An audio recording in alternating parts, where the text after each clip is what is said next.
this spot right here, where this plywood is set up, is where one of the old stained glass windows used to stand. It's of the number of stained glass windows that were in this sanctuary. This one was the one that's perhaps the most memorable. It's the one that comes from this week's Torah portion.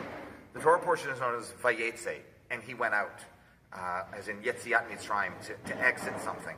And it begins with Jacob running away from home. He's never been away from home before.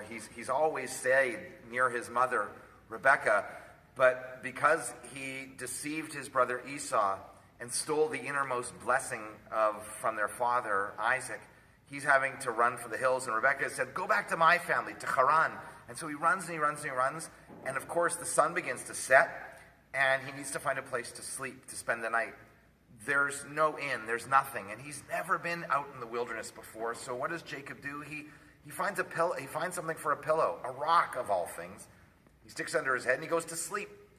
And now while he's sleeping, he has a dream.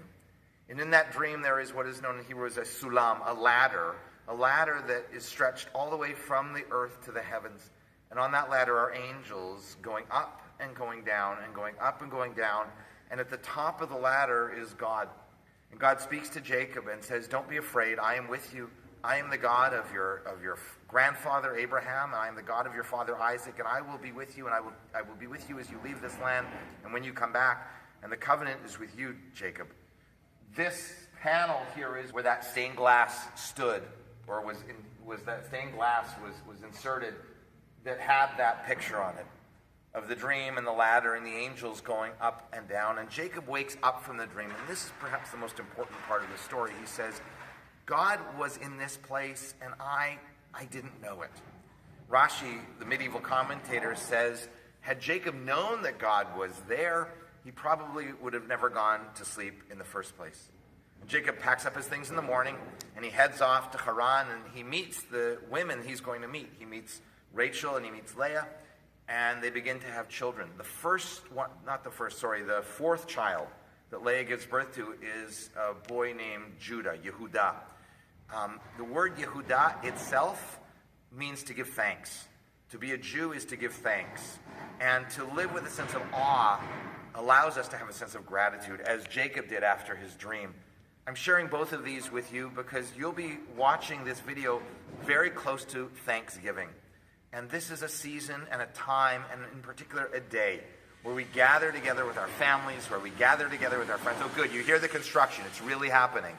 That we gather together with our friends, with our family members, and we give thanks for the bounty that we have. So many of us here in this community are so blessed.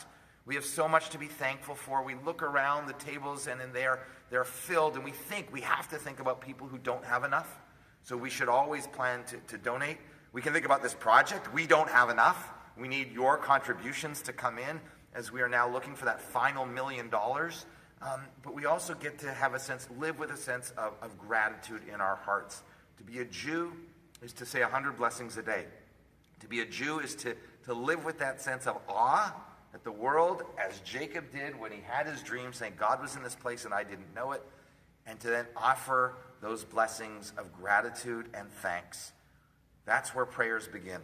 With the ability to say, thank you, God. Baruch atah Adonai, thank you, God. And so we think of Jacob, we think of Yehudah, that son of his that is ultimately born. We think of ourselves and the way we in our lives get to give thanks for all of the gifts and the bounty that we have received. Wishing you a happy Thanksgiving, and of course, a Shabbat Shalom.